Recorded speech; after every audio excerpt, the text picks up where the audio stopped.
Hi guys, we're back again this week with another podcast for you.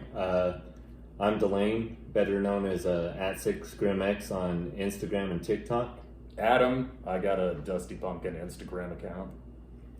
Before we get started, we'd like to let you know for the Halloween, the month of October, and this month with Halloween in it, we prepared a special show for you where we're going to talk about some of our paranormal experiences. But at this time, we'd also like to take the time to let you guys know that we started a Patreon account. And for $5 a month, you'll get an Esoterror sticker specially designed by Dusty Pumpkin here, Adam. And you'll get all our podcasts, no commercials, all our videos, no commercials, and you'll eventually get some behind the scenes footage for when we're setting up and how we're doing our podcast. The stickers are fun for the whole family. The podcast is probably not. A lot of it is going to be pretty risque sorts of subjects and a lot of F-bombs. But the stickers, please buy stickers off of Patreon. We would love it. And if you guys want to support what we do here, we both love researching for you guys. We love doing what we're doing. We want to bring you more entertainment. We want to bring you more knowledge. Support us on that Patreon and YouTube and our leave comments, leave likes. If you want any subject for us to go down a rabbit hole on, I definitely would prefer anything associated with Yetis. I'm not saying that Yetis get any better treatment than any other subjects, but if somebody requests Yetis, we're doing Yetis. Okay.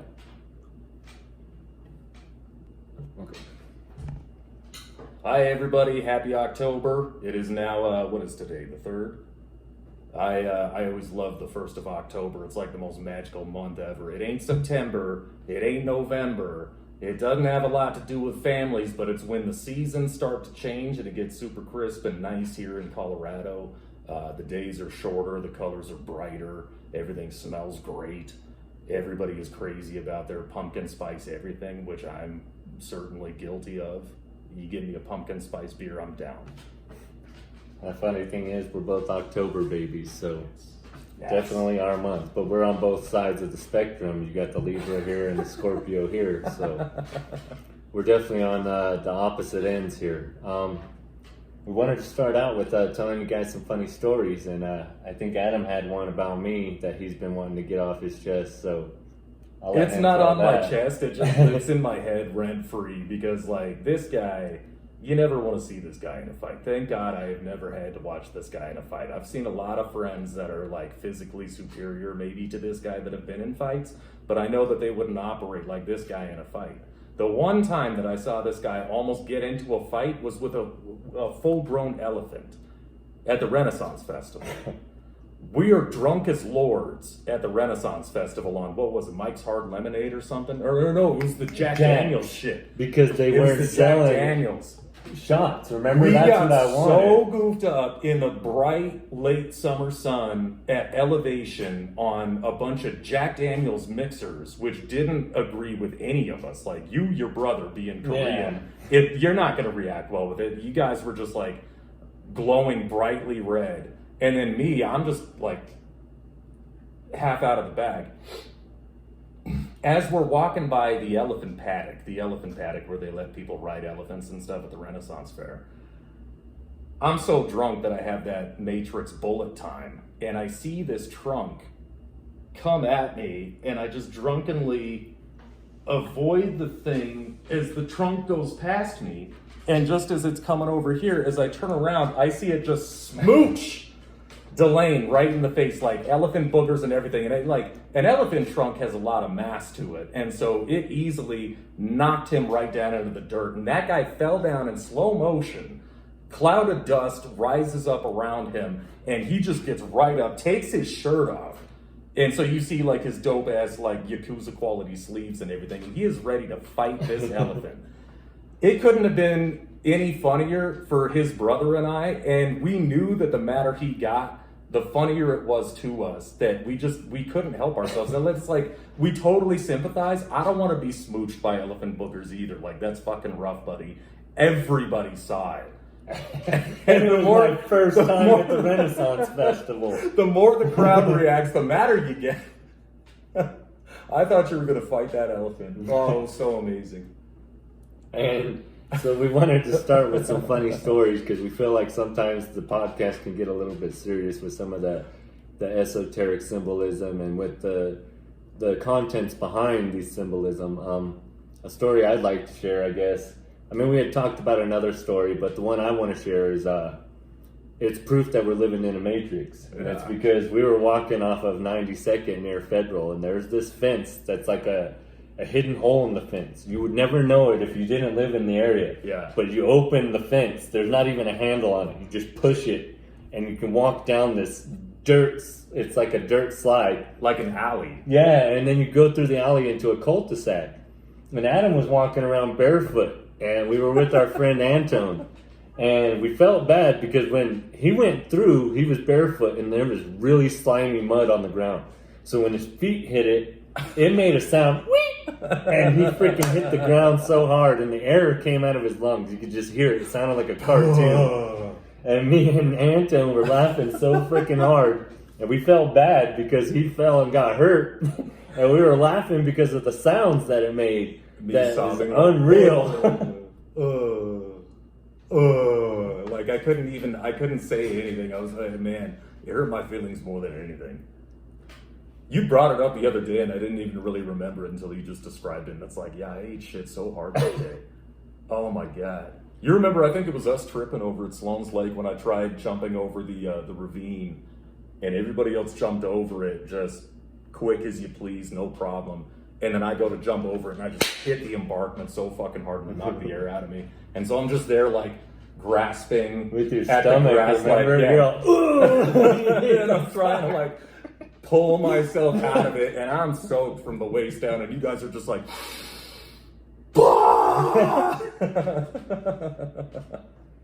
But since we're talking about tripping, the story I kind of wanted to start out with, because Adam touched on it in the last podcast, and I wanted to go deeper into it, but knowing that we're just going to continue on with these podcasts for you guys, I knew that we would have time to tell the story. But he brought up in the last podcast how we all came to this certain rock in the mountains while we were tripping, and we were all drawn to it. Well, there's actually, we went up to Lookout Mountain here in Colorado. And we were kind of racing up, so we're high on mushrooms, and Anton had the Acura.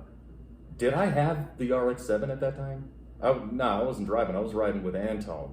So it was you, me, Anton, and Scotty. That was all there was. Scotty was there, right? And we were all in his Acura. Yeah. And he's zipping up the button hooks of Lookout Mountain. Well, I got stung by a wasp on the way up there, didn't I? It got on the back of my neck. Yeah. Remember, because I screamed, I was sitting in the passenger seat. Scared the fuck out of me. And everyone was like, what the hell is going on? And I was like, oh, something's stinging me. And I pulled a wasp off the back of my neck. Yeah. And so it was sometime, like, that really set us into high alert mode because this guy's screaming like a stuck ape. And we're wondering what the hell is going on. And then the mushrooms really kick in. And there was like a construction site. I don't know if it was a strip mine or what, but they had these like insanely bright, insanely red and yellow floodlights over the work site. And so his brother Brandon and I are sitting in the back seat like, am I tripping or is the mountain on fire? Because it looks like the fucking mountain is on fire. And we realize it's just the floodlights of the work site. So we keep taking the button hooks, Anton driving like a crazy person as he does. And we get up to, we were trying to get to Buffalo Bill's grave. Yeah, we were. At the peak of the mountain. But I don't know why we didn't go all the way up. I guess it was super crowded that night or something. And so we parked at like a little rest area. And then we were just going to climb the rest of the way. And there was this one tree, like a walnut tree, a cherry walnut something.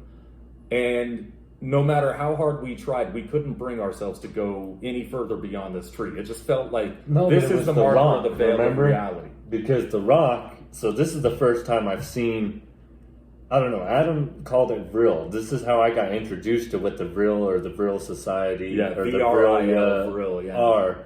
Because so there's you have the Aborigines who basically walk these lines that are like feng shui, the energy lines of the earth. They trace what their ancestors did. The Chinese use feng shui to plan out the energy of a room, Well, Adam thought I was seeing that as a language. So to me, it was a living language. And it's of symbols that are familiar to me. And for some reason, I could understand it, but I couldn't read it, if that makes any sense. It's always in the peripheral. Like the shapes and images that you see in your peripheral that you're just not able to ever interact with or perceive directly. So the reason why I bring this up is because I lost the sight for quite a while, and it has to do with this paranormal that we want to get into here, because the things I did to get away from that, I lost that sight when I tripped. And then this last time I did, this summer in Vegas, I had the sight back again. So I see that it left for a time, but now it's coming back. And then I've had other experiences lately, which would kind of make sense to me. So when we were at this rock, though, I couldn't leave. It just kept pulling me back. Every time we tried to walk away, remember, I kept getting heavier and heavier, and I kept telling you guys, I can't. We couldn't go past it, but we also couldn't leave it. It was the ultimate conundrum. They felt energy off of it too. Nobody could go past that mark. And those experiences have happened multiple times before. So one of my other best friends, Earl, he and I were just walking his dog Coco one night out in southwestern Denver. I can't remember the name of the town. But we're walking the dog, and there's a bridge in the park, and there's a tree overhanging the bridge, this gigantic tree. But then beyond the tree and the bridge is blacker than black. The dog ain't going past it.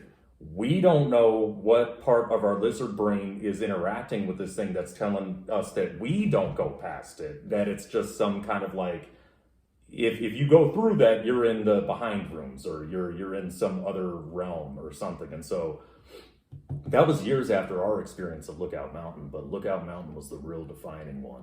Yeah, you're talking about Littleton over there where Earl used to live off Dunkirk. West of Littleton? Yeah. But basically Littleton is a magical ass town. Kind of about where his dad lived, isn't it? Yeah. Where we always used to hang out. Yeah. We used to hang out there, play with lightsabers. Resident Evil 4 came out at the time when we were hanging out over there. We played paintball and stuff. Yeah. But oh God, the paintball story. Could we go into the paint? Okay, we got to go into the paintball story. I didn't even remember this. Like, this guy is so mixed up in my life that I often forget just how often he has been there to witness things that most people wouldn't fucking believe. So, no, Earl's house that we were playing paintball at, that was like his family estate. Like, it used to be acres. Yeah, like the one over there off by the flea market. Exactly. I pass it all the time. Yeah. And so the oil companies and the train companies just began like buying up parcels of their acreage to the point that they maybe have an acre left. But with the acre they had left, we started digging ourselves fox trenches and ditches and building like palletized forts and making like hide behinds of underbrush and stuff so that we could play paintball against each other. And I've been playing paintball for a year or two. My aim was okay, but my scramble was dog shit. This guy, this fucking warrior, he goes out into the field and he's not taking names. He's just eliminating everybody from the field. So Earl has his sniper rifle paintball gun, and that thing was accurate at 100 yards. But remember how I got him? I knew none of us were going to give up our position. So I threw a freaking stick.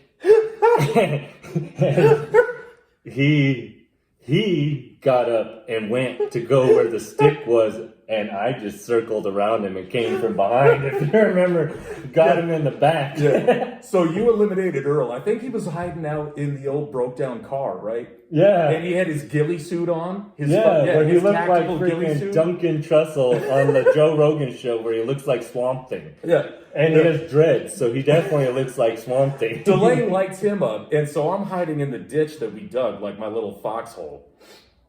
And I hear Delane coming, and it's like, this motherfucker is coming to get me so hard. And so I'm going to light him up as he's coming for me, and I get a jam.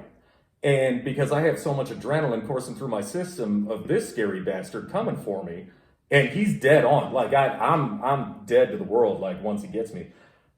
Without thinking, I stick my pinky finger into the barrel of the paintball gun to try to unjam it. And at the same time, I've got the electronic hair trigger, and I hit that fucking thing and jam my pinky back into my hand just in time for Delane to leap over the box trench that I'm in and then light me up in midair. And he's like hitting me in the face and the neck and the balls, and I'm just sitting there like fucking crying my eyes out like a 12-year-old girl. And then you just, you land on your feet and you're like, hey, that was fun. You guys want to go again? And Earl and I both are just like, fuck you, dude. That was another memory I forgot, man. There's so many, like, holy God. So, I mean, to touch on the reason why I had to stop doing what I was doing spiritually is, and this guy was with me. So there was a time leading up to this point. And at this point, like we were talking about, this is when we were getting into the esoteric archives that we talked about on the last podcast. And we were just starting to really get into all of this stuff. And at the time, again, tripping, I see something out of the corner of my eye with his family friends. And from there, it opened the floodgates. So we're sitting there hanging out. Everyone sees the smoke come in the room. And no one thinks nothing about it except for I start feeling sick. And I start feeling this heavy weight on me. So I'm starting to droop down in the chair. It's like I'm being held down. I can't even breathe or anything. And I'm just feeling sick. And I look over and there's an old woman standing there with her hands crossed. Just like her feet look like smoke. And it's the same smoke across the ceiling. And I'm like, oh my God, this ain't happening. This ain't happening. Because as I was younger, I used to see things. And at this point in my life, I'm 21 years old. And I'm telling myself that all these things I saw when I was a kid, that I was telling myself that I was just a kid. Now I'm realizing this is real. Something's happening. And I look again and she's still there. So as I'm sitting there trying to ignore it, I start feeling sicker and sicker. Until finally I look at my friend Ashley. And she's there with her boyfriend, her brother, and one of our other friends, Rich. And we're there with my brother. And I remember telling her, Ashley, I've got to tell you something, and it's going to be real personal. And she's like, yeah, what's up? And I tell her, I don't know how to say this, but right now I'm feeling really strong emotions of love towards you. And at this point, everyone's looking at me in the room because obviously her boyfriend's there and everyone else. And they're like, what the hell is this guy doing? Mm-hmm. Is he really tripping that hard? And I tell her, look, something's happening with you or your mom. And I mean, if you've never had this experience before, when you're starting to see flashes of images, when you're seeing things in your mind, it literally feels like you're being raped. You can't control it. It doesn't feel good. And so I'm telling her this because I've seen something. Something was bothering her mom, and I'm seeing these images. And I tell her, look, you or your mom, you've been wondering. I said, you wouldn't happen to have a grandma that passed away 1.5 years, maybe 2 years ago? And she's like, oh my God, how the hell do you know that? And at this point, I've only known her maybe 1.5 years, 2 years. So I didn't know nothing about her grandma or anything. She never told me. And I end up pointing at a picture on the wall, and I say, it wouldn't happen to be her, would it? And she's like, how the hell do you know that? And I told her because she's standing right here, right now. And she wants me to tell you or your mom that she's okay. And you don't have to worry. And after that, that spirit said, thank you. It disappeared. All this weight came off of me. The smoke disappeared from the room. And I was so thirsty, I was drinking out of the bathroom sink. And I come out of the bathroom, and they ask me if I'm okay. And I tell them, hell no, I feel like I'm dying. They're like, you're as white as a ghost. And I felt the energy was completely drained out of me. After that moment, we had many more spiritual encounters, which came to a climax with this guy, which is why for 2 years, I didn't look at mirrors. I wouldn't look at a TV screen if it was off. I can't deal with reflections of anything. And that kind of was always the case. Like, my background is that as a kid, I was constantly sick. And my primitive physiology responds to any sickness with fever, which results in me having a fever of 104 and then the fever breaking. And I get fever dreams, waking fever dreams, sleeping fever dreams. But I remember, like, as a child, I was always, like, the room would just fill up with the dead. It was like a train station of people, like, for whatever reason, they were always dressed either Victorian era or, like, circa 1930s or something. And my room would be so filled with these apparitions, like you would see on the Haunted House Disney ride. Just very very clear, high resolution, but also translucent kind of a thing. And those were just like my sick, failing mind after a fever breaks. Like, your body is so goofed up on God knows how many natural chemicals and whatnot. You're going to be seeing all kinds of things. Like, you're tripping balls. I got better. Life was easier. And then I met this guy. And I wouldn't otherwise, and nobody would believe any of the stories that we have if it weren't for the fact that, you know, you and I, the reason that we're friends is because we could corroborate each other's stories. Yeah. Like, we could back it up because they were often shared experiences. And I remember that night that you called me and come over to your place. And again, we're going to start off with the mushroom stories, and then eventually we'll get into the ones where we're stone sober and everything. But just because the experience is, it's like mushrooms aren't going to make you see like a little green man like doing kick flips off of the beer can that you're drinking. You don't see things that aren't there, but they also do put you into a sort of lulled state between waking and dreaming. But the issue that Delane and I always had is that it was always a shared experience. And this was far beyond the idea of what do you call it when you goof somebody's brain to think that you're having a shared experience. It's like that psychological model. Basically like Inception kind of thing. Yeah, like an Inception or a confirmation bias or whatever. This was well beyond that, is because Delane would witness something, experience something, and be describing it to me. And then I would have another experience that actually tied into it. It's not easy to explain, but you filled that room with things that didn't belong here. Yes. And it scared the fuck out of me. Like, when you're talking about smoke and the ladies, the grandma's feet were smoke, I saw the equivalent of smoke coming out of every electronic device that you had in the house. It was coming out of the sockets. It was coming out of the toaster. It was this kind of emulsive, not unlike an ectoplasm, but it was almost like the steam state of electricity were electricity water. And once that began filling the room, your house plant that was in a very, very heavy ceramic container for the plant just falls over out of nowhere. Nobody touched the thing.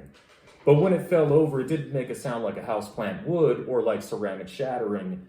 It made the rattle of like very heavy chains.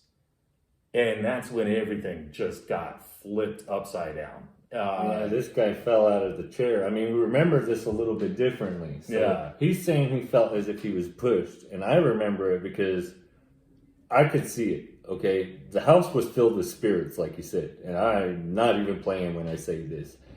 And somehow they were drawn to us. And maybe they were drawn to me. They were drawn to you. And he was telling them to leave because we pay rent there, and they're dead, they don't belong. Yeah. I was telling him the dead aren't liking the way you're talking about them. They're telling me you need to chill out. And one of them swung at him. So I see this physically standing from the side. You prefaced it because I kept saying that because I was trying to get rid of him, and because it was scaring the fuck out of me. And he rolled back, and he's like, something just touched me or pushed me, whatever he said. I felt a cold in my core. So I kept saying, I was like, they don't belong here. Whatever it is you're doing, you need to stop right now because they don't pay rent.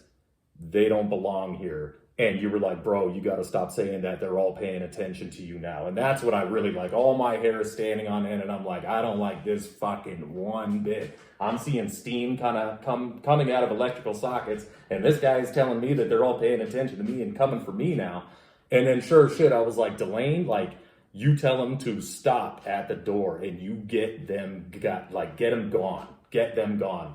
And Delane just looks at me so sad right in the eyes. And he's like, they don't like that one bit. There's a man right behind you. And then I feel this cold shock to my core. And he's swinging at you. And it's like, yeah, I know that's right. Like, I certainly fucking feel it now. Thank you so much. Like,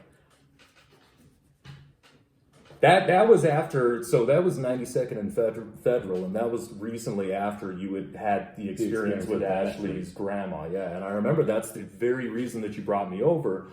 And I was just trying to hash it out or whatever. And it's like, if you're going to experience these in an induced state, then I'm going to share that induced state with you. Like the way the mushroom networks work with the mycological network is very much like the neurons in our brain work. It's why mushrooms are so useful in terms of treating trauma, is that you get to recourse some of the damaged neurons of like bad experiences and everything, cellular and level. create new ones. But what you were capable of at the time was just becoming this lighthouse. I definitely bring people into the trips with me. If I see visuals, other people see visuals with me, and I don't know how I'm able to pull people in like that. Like when I'm seeing certain visuals, people see that too. But like you said, these didn't all happen while we were tripping on mushrooms. Obviously, these are instances. All, yeah. But this instance right here, we ended up in the house because there was a being following me. And this isn't the first time, and I've seen it many times throughout my life. Is and this I've the one told you had Adam last week? about it. The one last week, I don't know what it is. Adam thinks it is the same entity. Oh. But this entity I've seen multiple times in my life. I've seen him in my dreams. It was reoccurring dreams that I would have nightmares until I was 10 years old, and that somehow I figured out it was a dream, and I was able to fight back in the dream, and I stopped having the nightmares. But then I started seeing him in reality. And all I could tell you is he's a type of shadow person. He wears a harvester coat, you know, with the collar that comes up to here and it's folded down like that. And he's wearing like a harvester hat, like what the scarecrows wear. And all I can see are red eyes and a black shadow. But all I know is that when that guy looks at me, I've never felt so much want to harm or want to see me harm. That's what I feel from the energy. And he was following us. I gotta smoke because any mention of Odin. So there are 3 archetypes of, and that's a 4. There are 3 archetypes of often called sleep paralysis demons, or I think that it is exclusive to sleep paralysis demons and not as much shadow people. Which I experienced. And you know, they're saying only 3% of the population experience sleep paralysis. Mm-hmm. It is a very frightening thing if you've never experienced it. I never had Odin.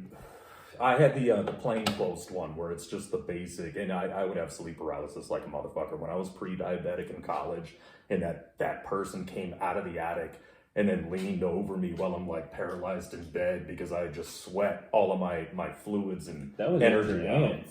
Your Aunt Christie's. No, that was something else. That was fucking something else. No, it was when I was living with Maynard. This fucking thing. So I'm paralyzed in bed. It was like another fever dream.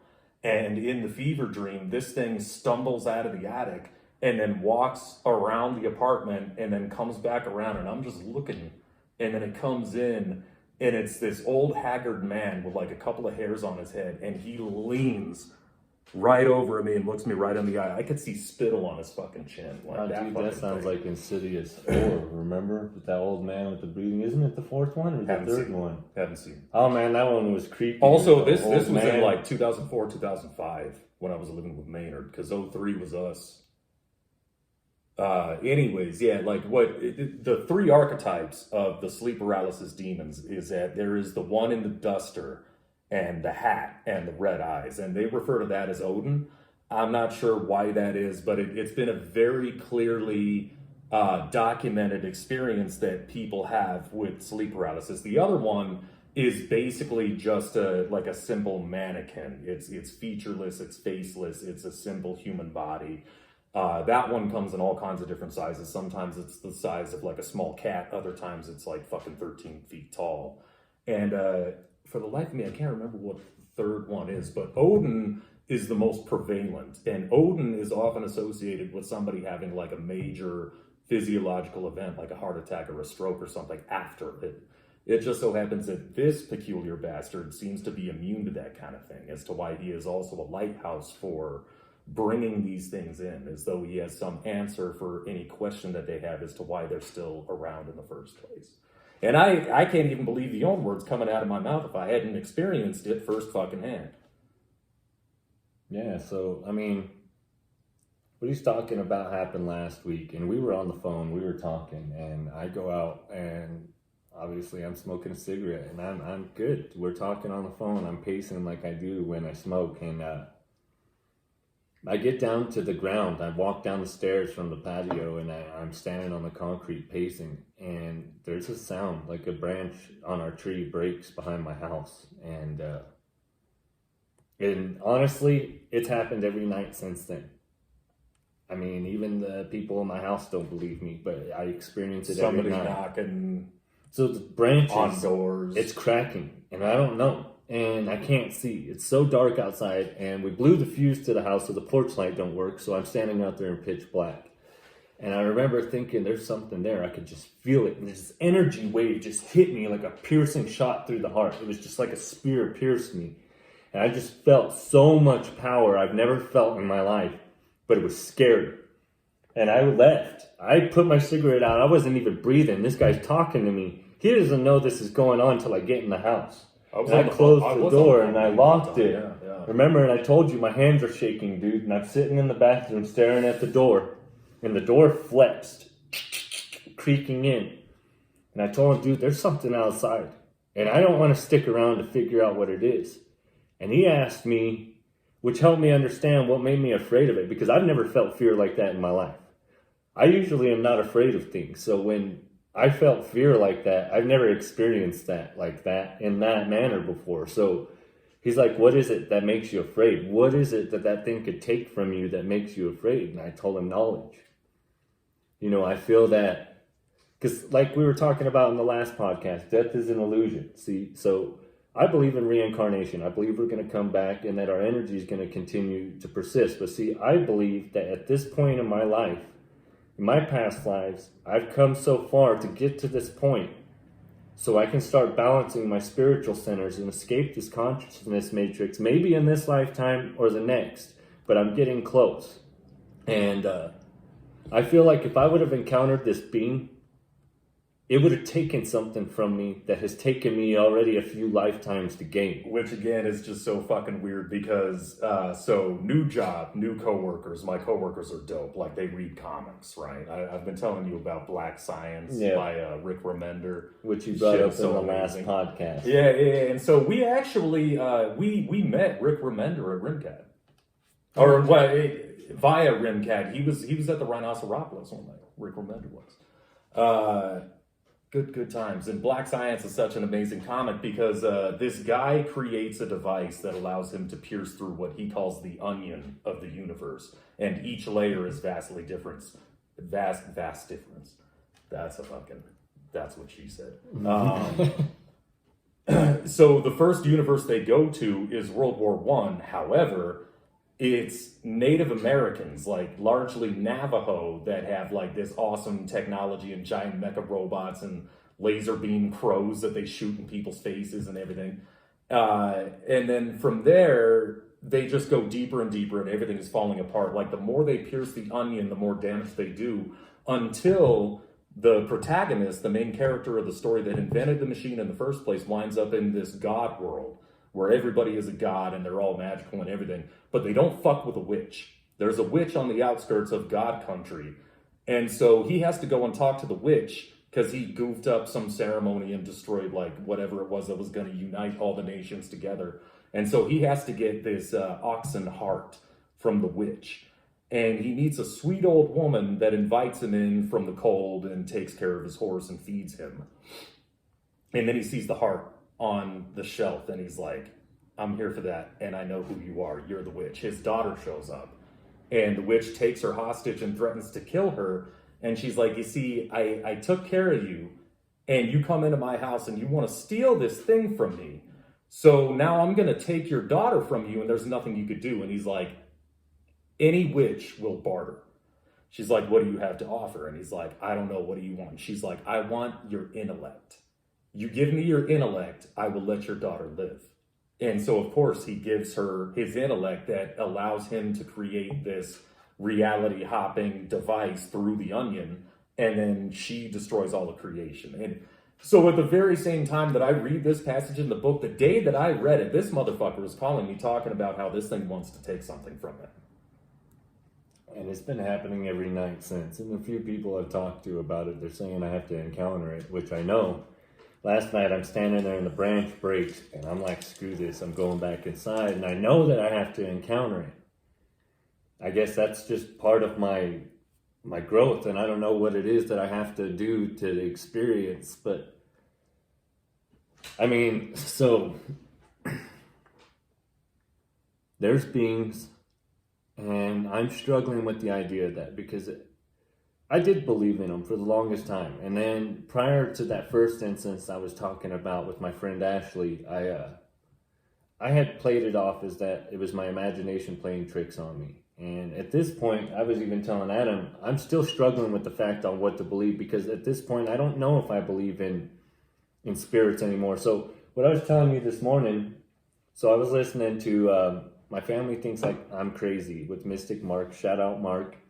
And he had a guest on there today. Mystic Mark is the dude. And the guy was talking about, and I was starting to tell you the story, but then we got interrupted while I was at work. Right. So this guy, he didn't believe in spirituality, but there's this place that, and I wish I remember where they were talking about. But anyways, I mean, it's not important. What's more important is the part I'm getting to, but this guy didn't want to believe in it. So he went there where no one wants to go because they say it's haunted. And it's like a study area for these students. And this guy goes, and I think they said it was like in the 1700s or something, but he goes, and he's sitting there with a fencing sword, and he's reading a book on a bench. He said that everything just became suddenly still, and he looks up, and there's a woman, and it shocked him. And she was a ghost. But what he noticed on the table behind her was this fencing sword, and it was vibrating. So at that point, and so much symbolism there. Yeah, we're talking like about a tarot card. Vibrations and frequencies here on this podcast. So that's why it's also relevant to the esoteric. So what happened is this guy knew something had to be wrong with the building. Something's out of place. Because remember, we're talking about the ancient buildings during the Gothic era being built round, right? Yeah. Because evil lives in corners. Yeah. Yet we live in these square apartments, right? Where evil can hide in the corners. So very important, because this guy went and he found something was loose in the foundation of the building. And by fixing that, there was no more ghost. And what would happen is that table that had his fencing sword on it was made out of granite. And that granite was holding a memory in it, charged by the energy, housed by the vibrational frequency of the building that it was in, which retained these ancient structures. So if you go to these old cathedrals in Europe, they're saying that in the walls, because the way they're designed, and that's where that vibration's coming from that gives you that feeling of resonance. It is all the sounds ever created in that building resonating in the walls as a memory. And so basically, this table kept a memory of this woman who always used to stand by it, is what his conclusion was. Yeah. Correct. Because something was off in the foundation of the building. It allowed for a vibration that made the table project the vibration to where we see it. And that's why I like to say to see is to be manipulated, because this is what I was telling Adam earlier, that in this theory, he was saying that we became less sensitive to energy. It's not that we don't feel energy, because we feel it, but we're less sensitive with having our phones, computers, we have the internet, we're surrounded by power lines, we have all this electricity and energy surrounding us all the time that it dulls our intuition. It's like a mosquito net. Exactly. But a mosquito net of real reality. It's interesting that it's granite, and I'm trying to access whatever fucking data banks that I could hope for. Is that granite is unique in terms of, I think that it's a stone that retains solar energy in a way that no other stone does. And granite often bonds with quartz. Yeah, I was going to say, I think it has quartz in it. So it might have been the quartz that was active, but I feel like there's something unique about granite in terms of the way that it stores solar energy. But quartz stores memory. It stores knowledge. And the way that Tesla talked about it, like, man, the way that guy talked about crystals and everything is just absolutely baffling. And it makes a lot of sense anyways. Like, if we're going to quantum compute all of your timepieces, your watches, like basic ignition systems are all based off of quartz. But when it comes to whatever it is about granite, the pyramids were not granite. No. But they did incorporate a lot of, maybe not, I don't know. I'm just goofing up right there. I wish we had a Jamie in my TV work. But the idea of solar energy, and this is something that is known, is that all energy is solar, okay? If you would even have a wind farm, a wind turbine, then the winds are actually caused by the solar cycles, like the amount of heat that is coming from the sun to push the air. Petroleum is the capturing of solar energy. That's why it's important to find something that is so long dead. You can measure how effective that substance is in terms of energy per how much solar energy it captured. And this is something that has always been known. Like obviously with solar panels, that's going to be like a heliocentric kind of concept, is that it all has to do with solar energy. Or water, because this is something that was also on the podcast as he was talking about, is that a lot of these structures, so I was mentioning it to you, that in these cathedrals, that you have these priests or these people come out in these structures and they have a Bluetooth in their ear, or they're using a microphone, and they don't realize the energy that they're within, that these things were designed for aeration, that a person could stand in one area and it would carry without for any hundreds assistance. of yards. It's true of Red Rocks. Yeah. It's absolutely true of Red Rocks. Red Rocks, there should not be any kind of like amperage, no electricity. That place is built and designed so that you could just, if it's a comedy show, Bill Burr could speak unassisted. If it's a music show, then you need to allow the natural acoustics. But some of these things are built either over running water, an underwater cave with running water, and remember, movement is energy. So the running water is an energy that they're amplifying that sound with. So some of these cathedrals are built on that running water. You have that energy powering that sound that's also in the building, that's also retaining the memory of the sound, creating the vibration. So that's why, like, so this guy, he talks about going to the temples and that you could feel this resonance, like even in Egypt, where he went to the temple of Hathor, which is a healing temple. And in there, this guy also wrote a book on using cannabis, okay? So with that, they were asking, well, should Eating we it or go... smoking it? Smoking. And the uses of THC and the health benefits and stuff. So, but they asked him, well, should we go in there if we get high? Can we go in there and get high? And he recommended that you don't. Even though he is all for the medicinal purposes of it, and he uses himself. He said that these are healing centers. Using marijuana, smoking cigarettes, using tobacco, anything that alters your mind will change your vibration. So if you go into these vibrational healing centers, and it's going to heal you on a cellular level, if you already go in there with an off vibration, you're not going to get the experience you would if you would have went in there sober-minded and felt the energies. And some things were meant to just experience sober-minded. Now, hallucinogens, THC, these things, they help us get to that mindset, but you shouldn't use that as the catalyst to make you see that. If you're using it to help you get there, maybe understand it, that's one thing. But when you become to using it to reach that state of mind, then you're walking the left-handed path. And as we discussed in the last episode, when you're walking the right-handed path, it's in service to others and service to God, and that's the path of magic. Now, the left-hand path is the path that's a service to self, and it usually ends up harming others. With mushrooms, especially, is that it's always the experience of once you really start to come up, everything is hilarious. Everything is hilarious. I remember probably one of my favorite memories was my buddy Brian and I, we were roommates. And we lived in this apartment. He and I weren't roommates at the time. It was at 222. And I go to the bathroom and I look in the mirror. And that's the thing you don't do on mushrooms, kids. Like, just don't look in the mirror when you're on mushrooms. And then I come out and I see my own face in the mirror. And it's like, yeah, I'm so fucking high right now. Oh my God. And that's hilarious. And so I come down the hallway, the long hallway from the bathroom. And I'm looking at the breaker box, not unlike the breaker box that I have right there. But the fucking thing is upside down. I've lived in this apartment for 2 fucking years.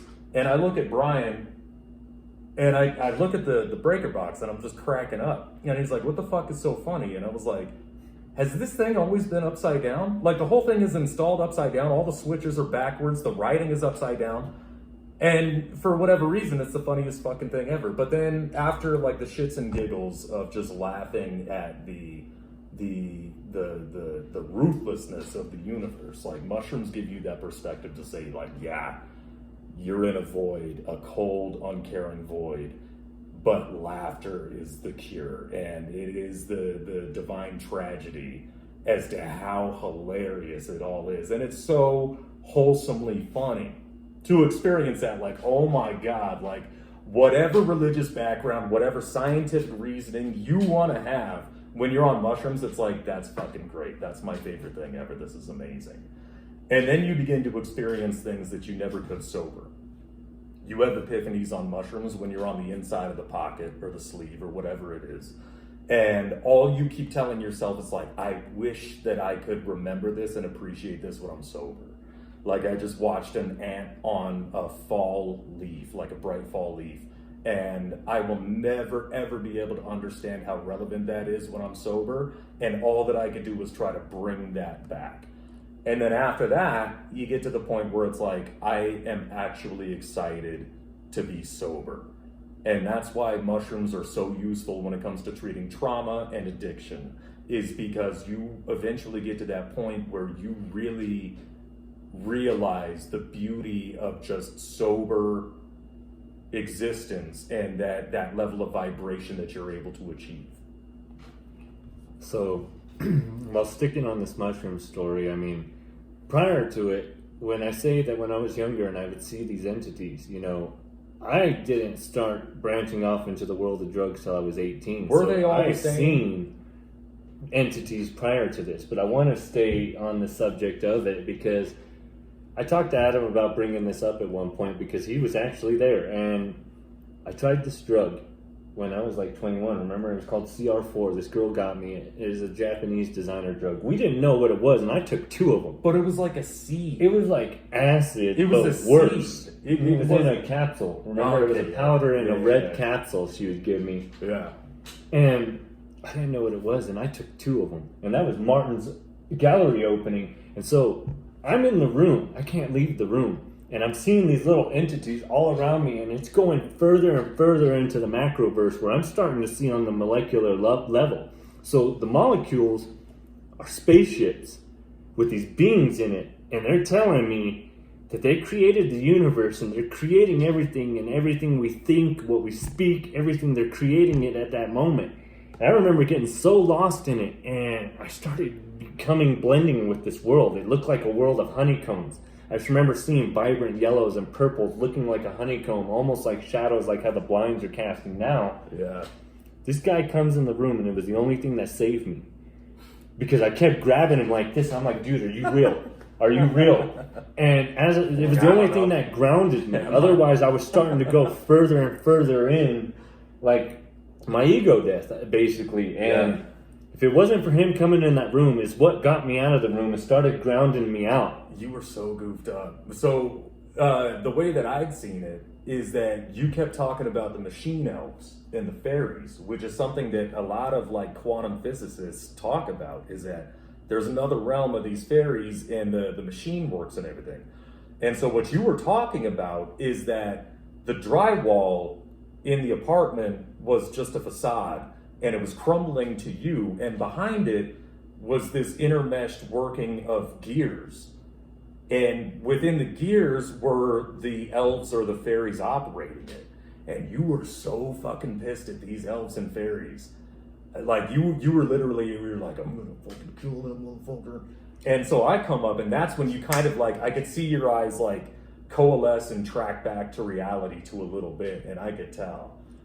It's because they were bringing me farther into this world. And it's like they were trying to keep me there. Yeah. And they almost did, to Look be up honest. machine elves. It's there. Like, quantum physicists talk about this shit. Like, I'm pretty sure that what's his face in the wheelchair was talking about it before he died.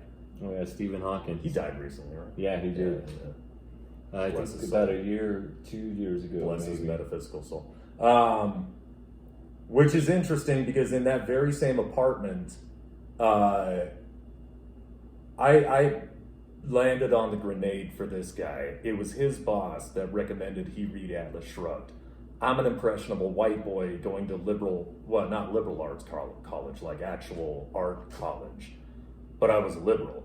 And I read Atlas Shrugged, and it just like, whoop, like turned my whole universe fucking upside down. I had a good experience with it. I don't understand why people hate Ayn Rand so much. Like, if you're gonna hate Ayn Rand that bad, like, why is it that we're not having conversations about the people on the hard right that are protesting Harry Potter books?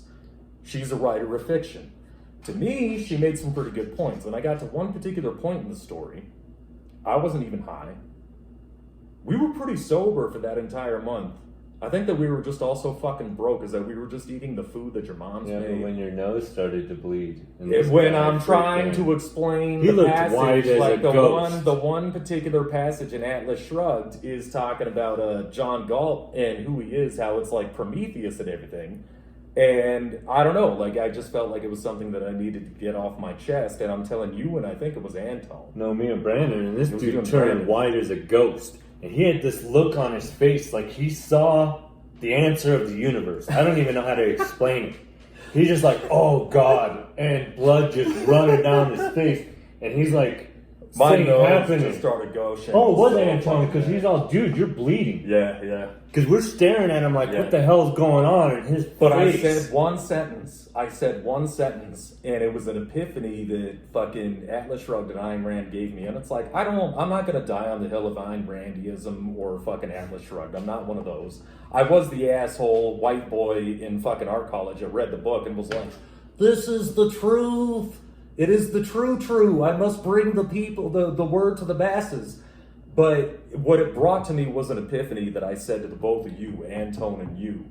And whatever it was I said, like, Anton looked me dead in the fucking face. And Anton is just about the most gangster motherfucker that you will ever have the pleasure of meeting. He is one of the sweetest, gentlest, most powerful, most dangerous motherfuckers that you will ever fucking know. And I love that guy to death. And he looked me dead in the eye and he's like, whatever it was you just said, which my brain isn't even going to accept, is that you are too close to the veil. Don't ever do that again. He did say that. That's when Anton said that. And then I heard a swirling in my inner ear. And then my right nostril just started gushing fucking blood. And I was just standing there like, I don't feel good. You know, like, what the fuck just happened? And Anton's the one who gave me this saying that I tattooed on my knuckles that says maintain. And another situation, we were tripping mushrooms and we were walking, and it's actually a disc golf course. How are we alive? Well, remember, I went through that one summer where I was trying to do like he does in Inception. If you've never seen the movie, spoiler alert, Leonardo DiCaprio's character, him and his wife, they go into their dream world, right? And you're basically drugging yourself to go so deep in your sleep that you reach the shores of madness. Mm-hmm. And what they were trying to do is reach them shores so they could find their way back, so they could truly understand themselves. What ended up happening is his wife breaks there and gets stuck there, where he has to come back to the world and deal with his kids, and now he's struggling with all of that. But I was trying to do the same thing. I was eating a ½ ounce to an ounce of mushrooms a week. Remember that? Yeah. For a while, Yeah. trying to reach that point, and I was getting farther and farther in. And I wasn't doing this to get messed up. This was a spiritual journey for me. I was trying to find, because of that language we're talking about, I have a thing about me that when I start questing for something, I don't stop. And I have a hard time trying It's to not a question of throttle start or myself. stop. Like, you are the lobster at the deepest, darkest echelons of the ocean. Like, you see Leviathan, you see creatures, and that's just your natural state of being. Like, and I don't know what it takes for a Scorpio of being so stoic. That's the word, is that everything that you invest your time in is so stoic that you are just so laser focused on what it is, but you're also existing in a natural state of receiving things. And it's the way that you receive things that has always just completely fucking baffled me, man. Like, since the moment I met your ass, the second I met your ass, I was like, this guy is like a fucking wizard or some fucking thing. I don't know. Are you a wizard? I'm the snake. I'm the snake zodiac in Native American culture, which is the symbol of the shaman. And then I have Symbol of double energy. water sign, which connects me, I believe, to the spiritual. But so, prior to these events, I know it's gonna sound crazy, but this is my life. Oh, it's all crazy. And it's real. so prior to me even branching out and doing drugs like that, I remember when I was 18 years old and my mom was telling me, and it really hit me at that point because I had been struggling with this at that point for a while. I mean, maybe since I was 7, 8, maybe even before that, seeing things and struggling with what is it? What am I dealing with? And my mom told me when I was 18 that my grandma had a dream about an angel that fell on her lap and painted a beautiful picture, and that she was in heaven. The pastor to the church that I originally got baptized in when I was born and when I was 8 years old said he had a dream, and that they were told, both of them tell my mom this, that they were told there was a woman from far away, she was going to come and carry a special child. And my mom came and she ended up with my dad and they got pregnant. Well, the doctors were telling my mom she was going to have twin girls. And the church, my grandma, they kept swearing to my mom, this is a boy. God told us this is a boy. It's going to be a boy. And my mom's like, how can that be? From the ultrasound, the heartbeat, the size, they're telling me this is twin girls. Well, believe it or not, I was born a boy, 10 pounds, 9 ounces, have the record in Garden City for being the biggest baby born in 83. That's a big baby. And my mom said she had a gift, that she was able to see things and she'd see visions and stuff, and that she felt that because she didn't use this gift, and this is, mind you, after my mom survived cancer. So my mom was diagnosed with cervical cancer when I was 16 years old. I took her to the hospital on Thanksgiving Day, and I didn't see her for 2 years. And I was forced to work full-time and raise my siblings in the time my mom was here in Denver at St. Anthony Central, while I was in Fort Morgan, raising my siblings, going to school, and working full-time. So I didn't have time to go out and party, do drugs, or any of these things, during which time I lost my faith, started learning about other things. It's what led me on the path that ended up bringing me back to my faith and bringing me to the point I'm at now. But long story short is my mom wasn't supposed to survive to watch me graduate, and something came and held her hand, prayed with her. She was in ICU, and my mom came out of a fever that she had 108 point something for, she was already in a coma for 3 or 4 days, and my mom's fever broke. And they said it was a miracle. They're saying that was one of 2 miracles that happened in that hospital. But so after this event, my mom's telling me that she had a gift and she didn't use it, so she feels it was passed on to me. And she would tell me that, and I didn't want to hear this, mind you. I'm an 18-year-old kid. My mom just survived cancer. At this point, this is the point where I did go into partying, because I always had to tell my friends when I was a teenager, no, I can't go out. No, I can't do this. I got to go take care of my siblings. So when I turn 18, my mom comes home, I start partying. That's when I started getting into drugs and started getting crazy, because I couldn't do it in my teen years.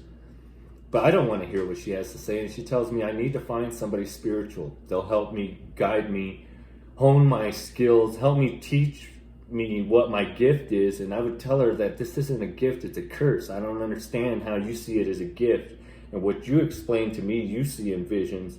What I see is all negative. And I told her, to me, this is a curse. So, I mean, all this happened while I was sober-minded. And a lot of things happened to where I would see things, see beings, and when they see that you can see them, they come to you. And they can see that you see them. And there is a world beyond this world that exists where spiritual exists. And we're not meant to see that. That's why there's a veil. But yet somehow some people can see beyond that. Now, where it comes to spirits interacting in the world, this is where I struggle, because like I said, I don't believe in spirits being able to enter into this universe. Now, maybe if there's a vibration that allows us to see that physically, like through a projection, maybe that's something I can get on board with. But for me right now, I'm still trying to struggle with how do spirits appear in front of us other than some kind of visual memory, because we're living in a third dimension. Spirits cannot live here. This is why it's the third dimension. That's why they live in a dimension that exists with this dimension that we can't see. So I'm still struggling big time with what spirits are in this world and how do we perceive them and what are people seeing? Are these demons? Are they angels? Are they what people perceive as aliens, interdimensional beings? I mean, It could be you, it could also be the landscape. Like, my experience is that these things come from the land. If you look at long division, there's always that remainder, that carryover. And this is like the echo of what the uncanny valley.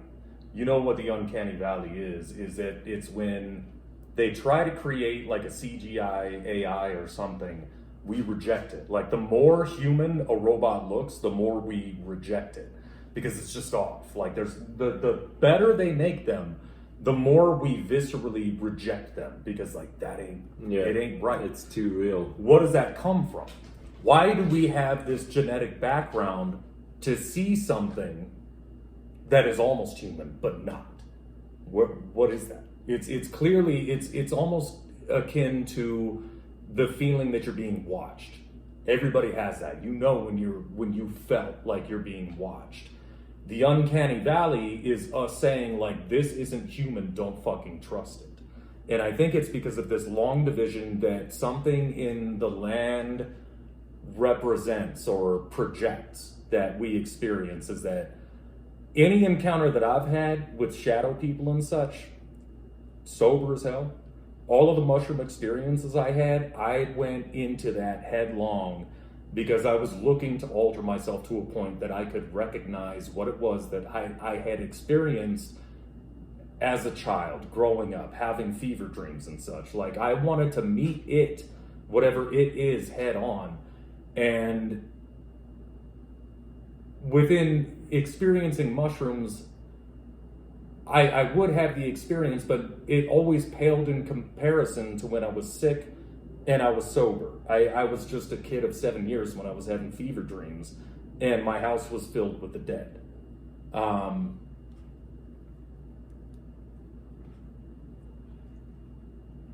There's more, how does the quote go? There's more in life than your definition of concept and religion, Horatio, I think is the way that saying goes.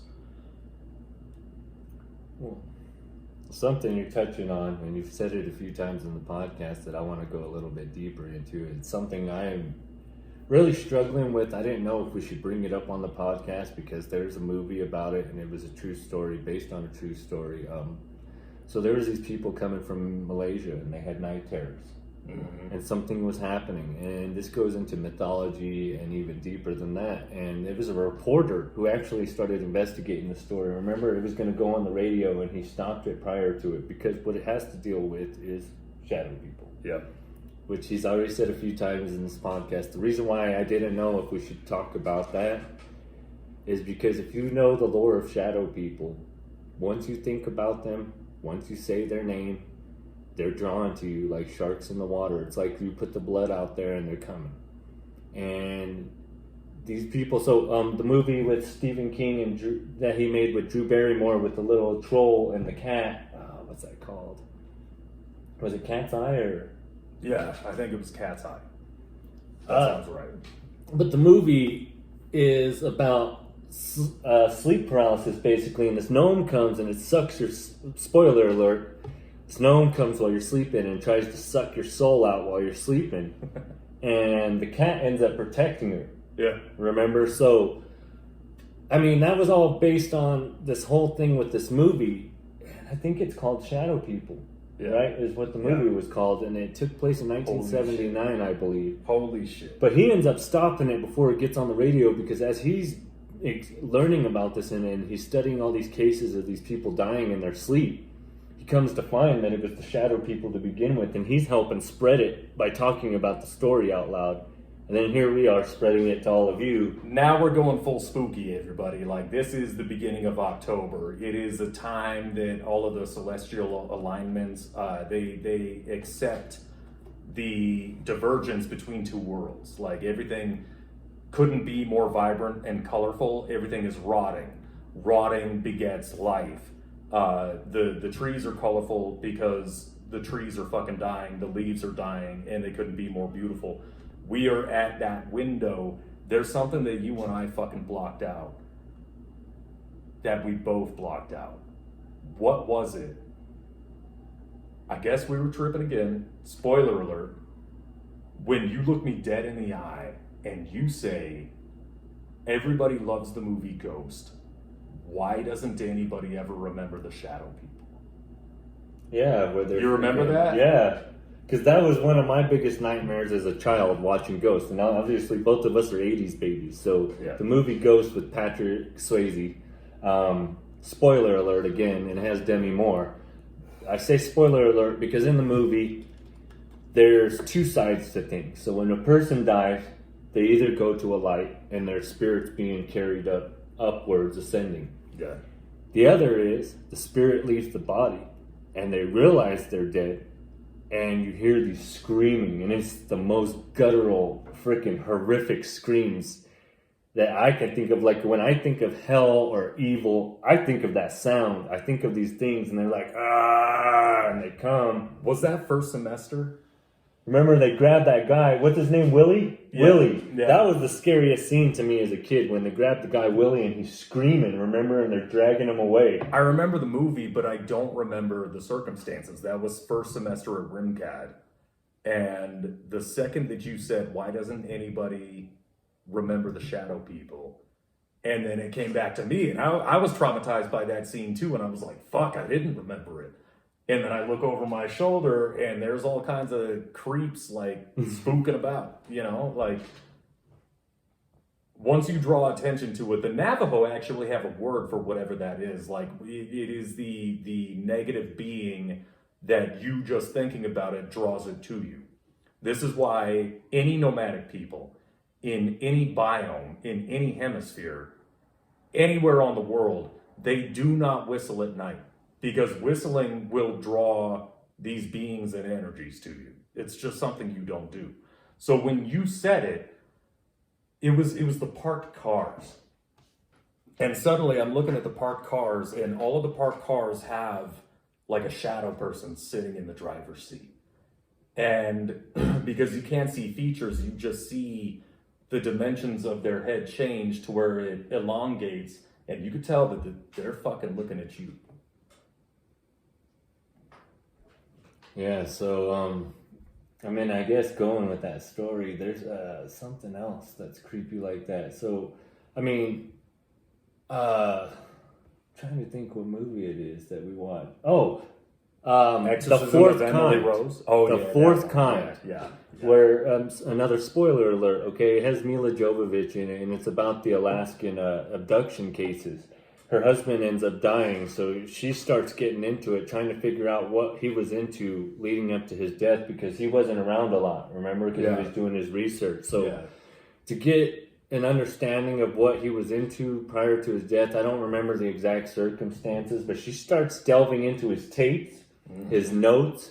She starts calling all his patients. She starts talking to him, and then she gets involved in that. Well, there's a scene, again, spoiler alert, when she gets abducted. It is the most horrific scene I've ever seen in a movie, when those things come in like a spiral. Remember, they're like tornadoes.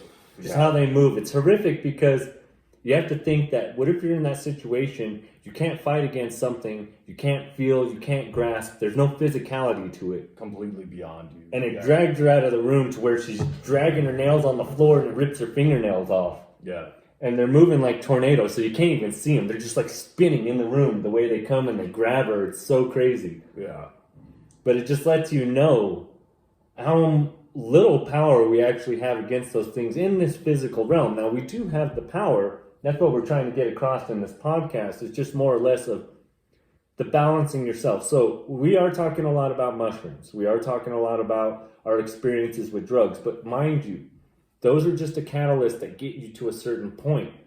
You know, when you reach a point where it no longer does anything else for you, then you want that extra shot that's going to take you farther. Well, what's going to take you farther is the work, meditation, shadow work, crystals. These are the things that are going to take you farther than taking a drug to put you in that mindset. It's going to help you see it easier, but that's not the way you should get there. It always, with us, despite how much fun and despite how much trouble we got into, was always the purpose. Is that we just like hyper applied our concept of purpose in a different realm that we didn't often get gratification. We were starved of gratification as kids. Grew up in broken homes, had like a lot of traumatic experiences, metaphysical or real or otherwise. And so whenever we had the opportunity, despite how much trouble we got into or, you know, how much fun we would have with them, it was always the sense of purpose. And when we invested our purpose into these altered states, spoiler alert, great movie, it always would give something back.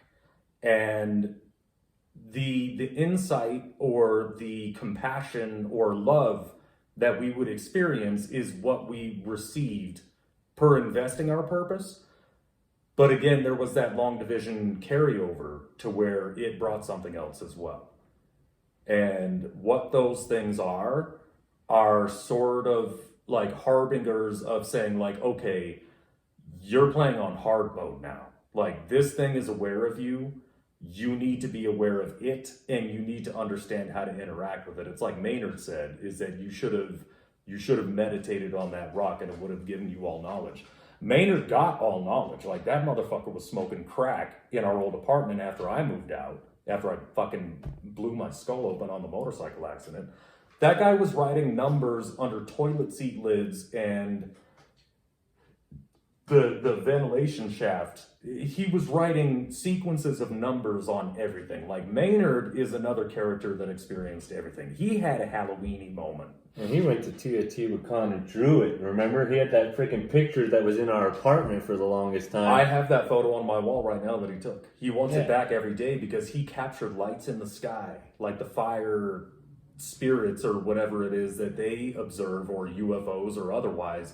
And he also caught the U.S. military landing on the roof of that thing at the spring equinox. Yeah, because he went at the equinox when... So, for those of you who don't know about this Mayan temple, is that... Chichen Itza, the temple of the sun and the moon in Guatemala. This white boy out of Aurora, Colorado, one of the biggest graffiti writers on the face of the fucking planet. Like, this guy basically founded RTD.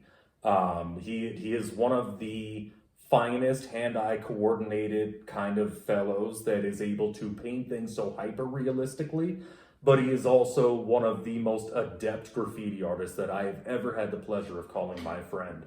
We were roommates for a minute.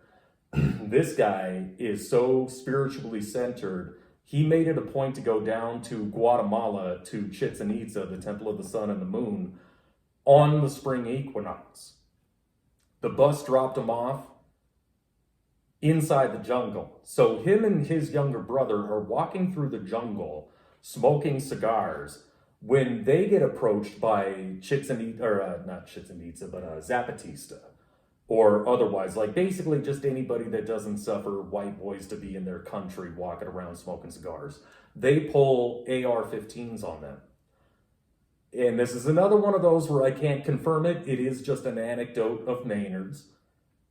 But I believe it because I saw the scar on his hand.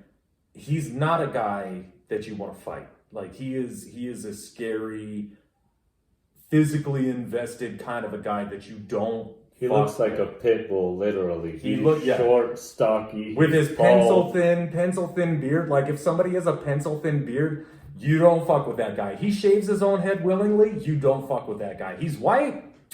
Don't fuck with that guy.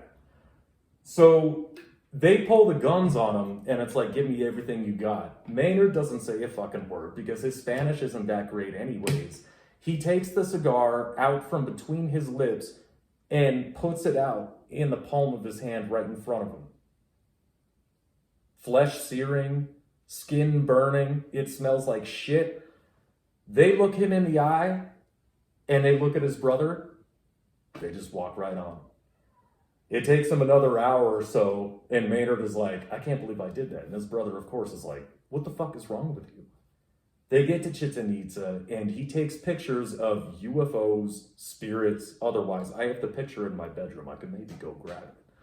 There are aberrations in the sky on the same day that the U.S. military, under the tutelage of Dick fucking Cheney, who is like a whole podcast in and of himself, the heartless bastard, literally the heartless bastard, directed the U.S. Air Force and Navy to go to the Temple of the Sun and the Moon, Chichen Itza in Guatemala, and land special operatives onto the pinnacle of the ziggurat on the day of the spring equinox, because of what happens in that area around the spring equinox as to why they built the temple in the first place. And I have that picture on my wall, and I love Maynard. So, while we're on this, I just feel that with that, I mean, well, so the point was prior to that is he went on the day, if you don't know what the temple does, it's at the spring equinox and it's the summer and the fall, or winter, summer and fall, winter. So winter to spring. It's the summer solstice and the winter solstice. The solstice is, this was... So the stairs, they make an ascension or an ascension, Yeah. or they descend. So the shadow of the stairs, they cast down as if it's either going down, I believe Looks at the like a winter, lightning it's snake. at the winter solstice, and It at the looks like a summer, lightning snake. it's going up to the temple, and when the sun reaches the top of the temple, it shines a light through it as if something's disappearing, right? Once it gets to the top, it becomes a light beam and ascends higher.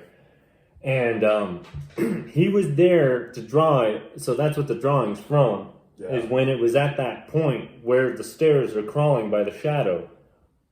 Yeah. Yeah. That guy, I believe a Taurus. I want to say Maynard was a Taurus. Comes from a powerful family. Lives out in windswept Elizabeth, Colorado. Went to go visit him regularly, and there was something in that land too. I remember one night he and I were up having drinks and everything, and he goes to the back door. He's like, "Come on, let's go outside and smoke." And he freezes at the door. Did you ever hear this story? I'm sure he told it to you. Maybe.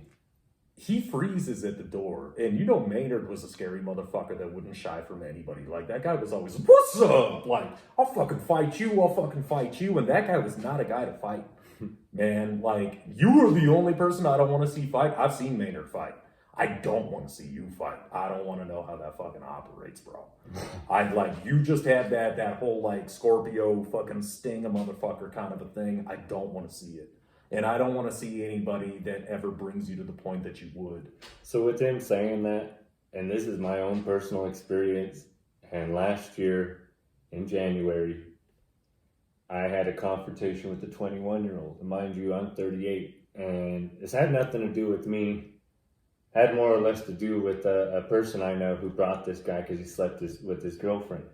Okay?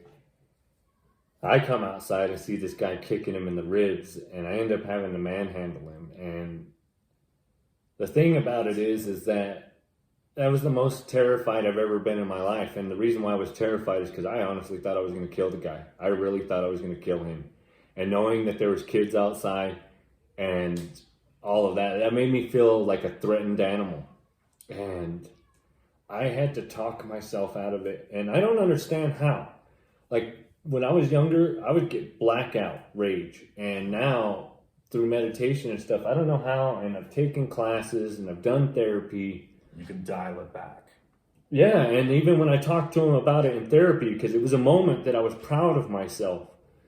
Because normally I wouldn't have been able to function this way. And how? I'm talking myself out of it. Like, I'm trying to restrain this guy on the ground while I'm getting hit. Like, I still can't sleep on this ear because they were hitting me in the ear, both of them, so hard that now it hurts. It's like the cartilage here popped. So now I can't lay on it. The pressure just causes me so much pain in my head. I can't lay on that side of my head anymore. And it's already been over a year. Well, I wanted to choke him. I had him in a chimera. I ended up double underhooking his arms and holding him from behind. And because I'm already thinking in my head, if you choke him, you don't know your strength right now. Your adrenaline's going, you might kill this kid. And all these thoughts were going through my head that kept me from hitting him. And it kept me to only restrain him to the point where the cops show up. And they want to put handcuffs on me. And the woman cop tells them, no, he's restraining him. Grab the other two. And, it was just an experience. I was afraid of myself in that moment. I wasn't afraid of that kid. Wasn't afraid of what happened in the situation. I was afraid of what I was going to do. And that's not a good thing to say. No. You know, I remember that kid was bragging to his cousins and stuff, and I told him, no, you don't understand how bad you embarrassed me. Because now I had to make a fool out of myself in front of the neighbors, in front of the police. I told him, what you think is cool was me protecting my family. And you almost put me in a situation where I almost risked my freedom to protect you. And you want to go around and brag about it, when to me it was embarrassing. I have the same reaction to violence. Like, I can't deal with it. Like, Train, our buddy Train, best illustrator on the face of the planet, really big guy, professionally trained. Like, the guy is military, for God's sake. But he couldn't deal with confrontation because he would just have this, like, mirror neuron empathy. He was so empathetic that he couldn't bring himself to fight somebody.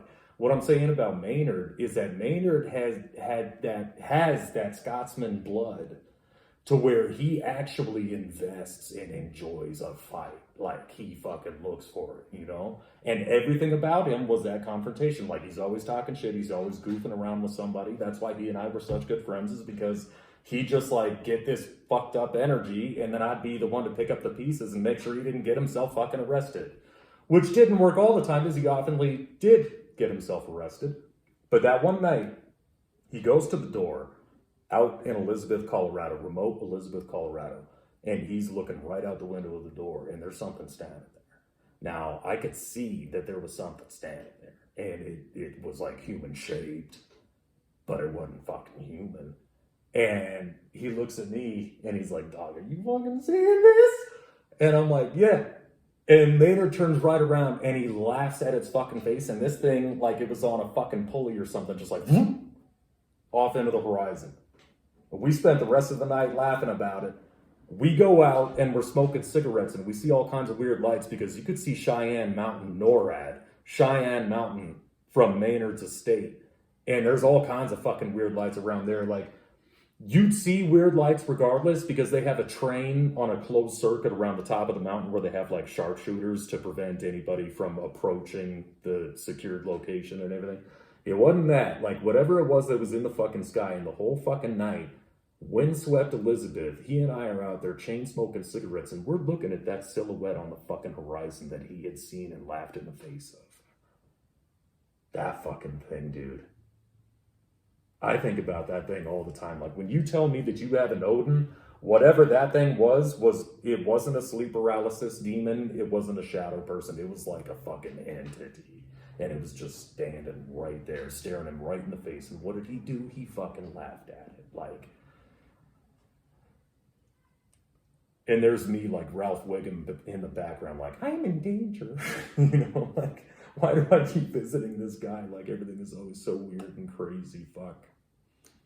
Now, mind you, we've done some dumb things. And then one of my, by far, the dumbest thing I've ever done is I did a seance when I was 18 years old. And we cut our hands. We used a deer skull. We drew a pentagram on the floor. At this time, like I said, I lost my face. I read the Satanic Bible by Anton Xander LaVey. And at the time, I felt like I wanted to read it to understand my enemies. And I felt that God and the devil were my enemies at the time, so I was trying to walk in the middle. We did the seance coming from the book. It has the 13 keys, which are based off the movie The Ninth Gate with Johnny Depp.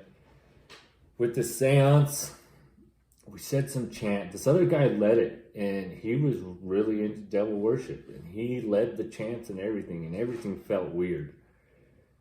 They tell me to go in a room, and it's in the dark. We're doing this seance in the dark with only one candle lighting the living room. And they tell me to go in this dark-ass room by myself. And I'm like, well, what am I going in here for? They said, just go in there. And I said, well, how long am I going to be there for? They said, when it happens, you'll know. All I remember is I'm sitting there in the dark, and I'm seeing these green flashes, things like skulls, things. I just see green. That's all I remember. Green zipping by, almost like tracers. And felt like 10 minutes, maybe not even. And I come out because they come in to get me. And I was like, I don't think anything happened. They said, who are you talking to? I'm like, what the fuck you mean? I just seen green flashes. I thought I was just sitting here for a couple minutes. They're like, dude, you were talking to somebody in this room for almost 45 minutes. We could hear your voice. Can't hear another voice, but you're talking to somebody. And if the video doesn't capture it, this man's voice carries. So, till this day, I still don't know what happened in that room. All I know is that I called some entity into this world, and I feel guilty for it. I feel like there was something I did that night that no matter what I do, and I felt ever since then, and I've chased it. I mean, I've studied many different religions. I've studied many cultures, languages. I'm trying to figure out things. In that moment, and I heard a name from this guy. He told me the name was Balsafine. All I know is that whatever I did that night, it was something that even if I spend the rest of my life trying to repent for what I did that night, I almost feel as if I can't fix that, or I can never correct the wrong that I did that night.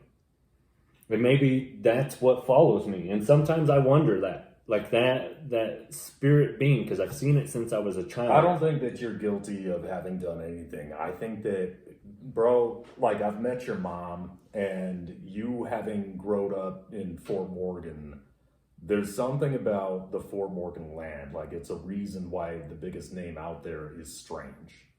Yeah. Literally the Stranges.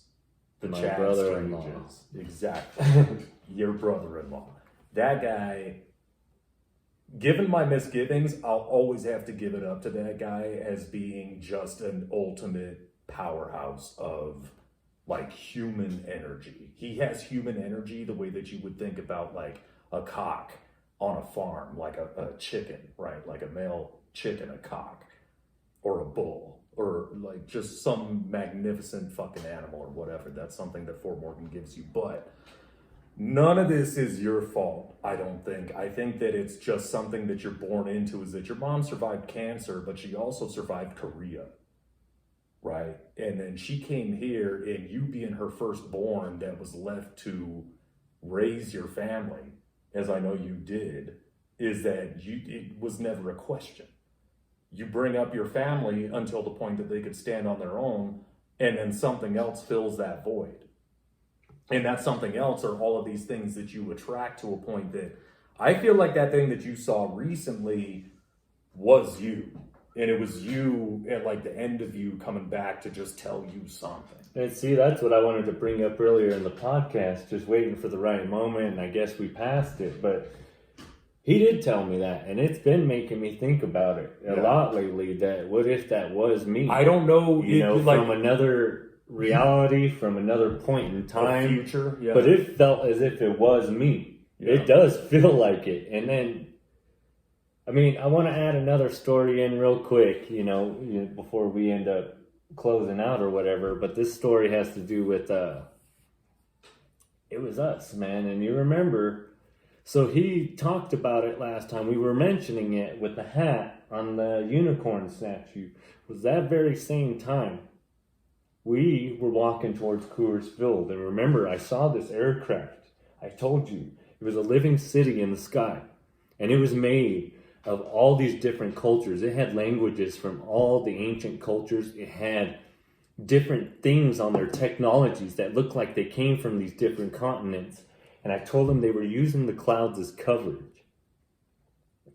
You remember that? And so in this moment, I saw something. And I had told him I seen it from a dream as well. Remember when I told you I was in somewhere where it was white, and there was these like tubes, and it almost looks like the WebEx slicers, like what we use at work. But for those of you who don't know, like a thing that slices tape, there's these big white containers. They look like a cryogenic container, and they close and everything. It looked like this, and it looked like people were in there. And I saw a list with names. I saw our names on this list. I seen it in a dream, and I seen it while we were tripping right before my eyes. Yeah. We weren't even high that day. Were we? Yeah, because that's where we went to go get the mango thing that I told you, man. Oh, that was that. That's And right, we that's never right, found that's right. that place again. We went many times sober to try to find this place. That happens to me all the time. So Brian and I were high on acid, and we walked from here to Rimcat, just out of our gourds, fucking high on LSD, like good. I bought LSD from the Netherlands off of Bitcoin, off the dark web, and this shit was so fucking fierce. We went to a bar somewhere up around Rimcat that does not exist. He and I have tried to find out where it was because they had the best Polish sausages. It was in October. It was around my birthday, and we get there. We have the finest Polish sausages, and so Brian orders a beer, and it's like a pumpkin beer, and they give him a glass like this. And so Brian's a big guy. He's like just taking his time and fucking slamming it and everything. And then I was like, let me get a beer like this. And they give it to me in this tiny, tiny little chalice. And it was the most delicious thing that we had ever had. So we were drinking our beers at the same time. Like mine was so fucking strong and so delicious that you just would have to take sips. The bartender knew us personally somehow. We have no concept as to how that motherfucker is like, hey, Brian, I'm like, good to see you again. I was like, what the fuck are you talking about? I have a picture on my phone that I'll have to show you because this bar doesn't exist. He and I, like, our entire friendship and relationship has been based off of trying to find this fucking bar that doesn't exist. And goddamn it, we were there. I have the picture. That was the night it started raining horizontally. The wind was so fierce. Like pelts of rain, like bullets just hitting us in the face. We're soaked to the fucking bones. And we catch the newly opened West Line light rail.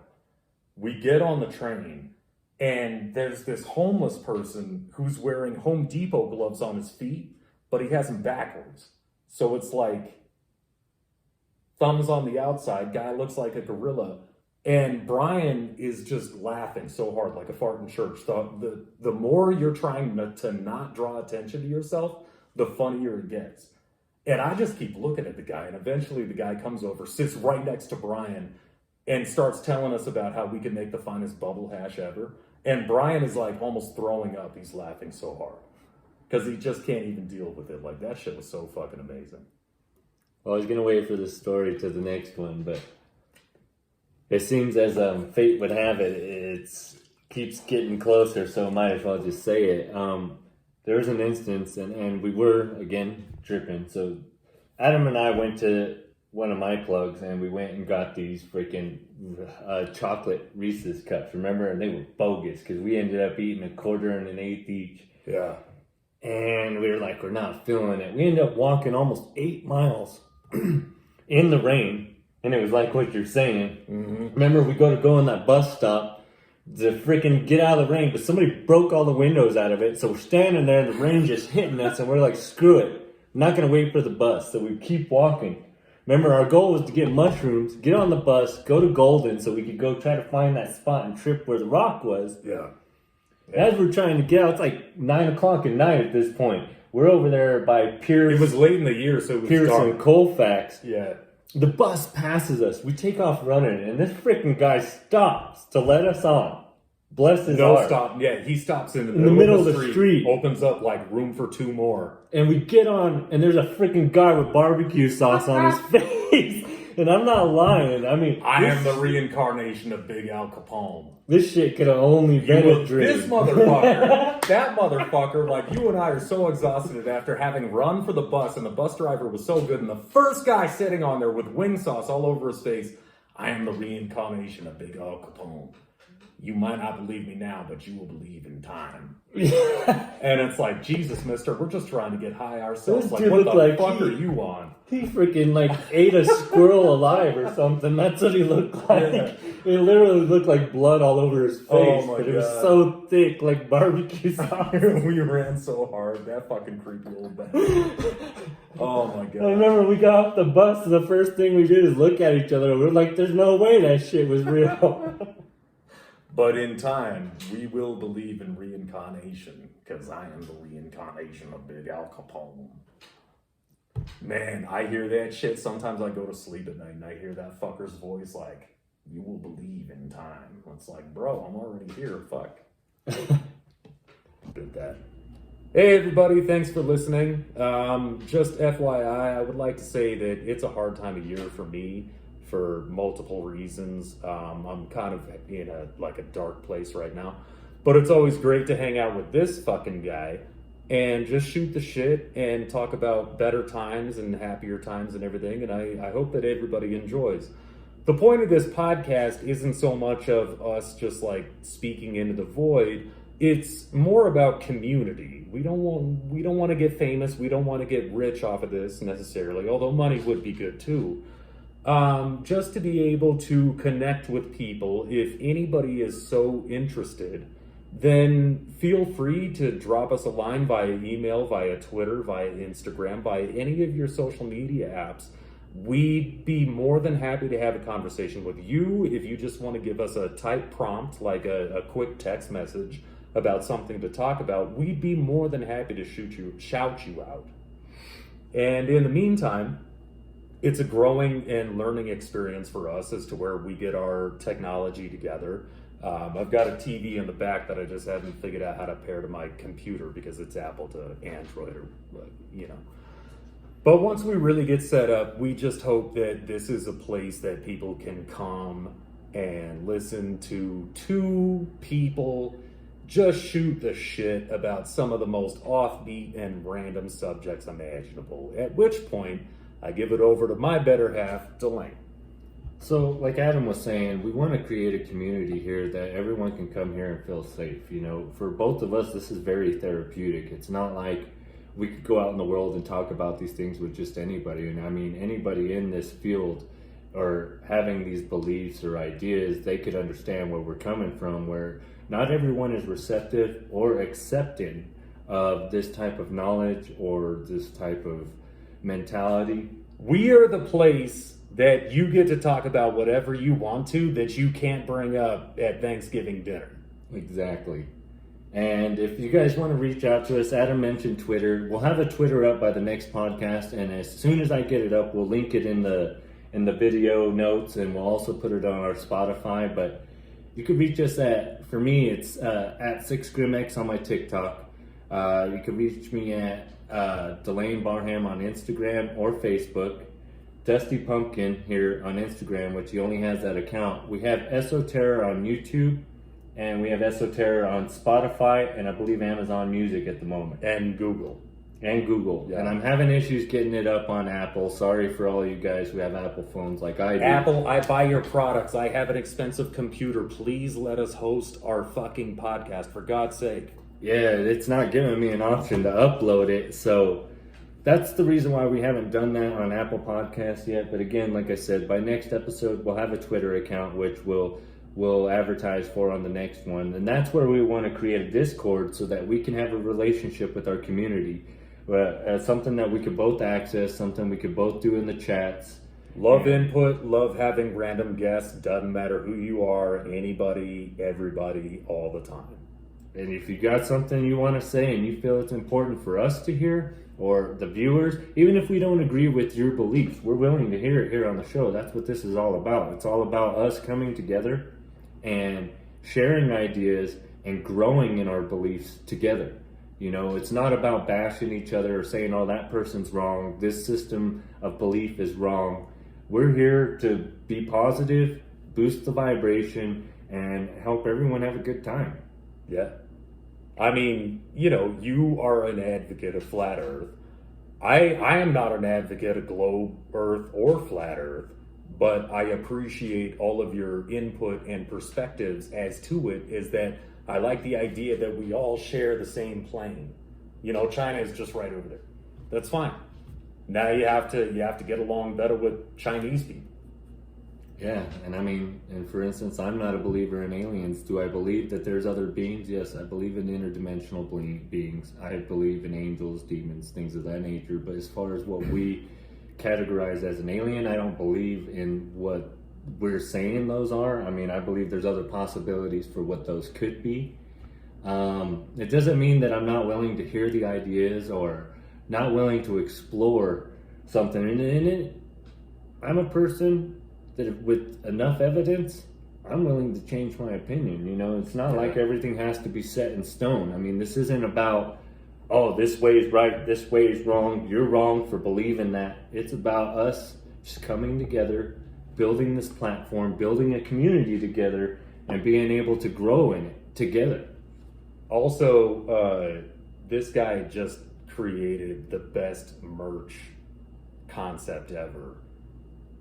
It was a bit of a hiccup. Interdimensional blings. Oh, yeah.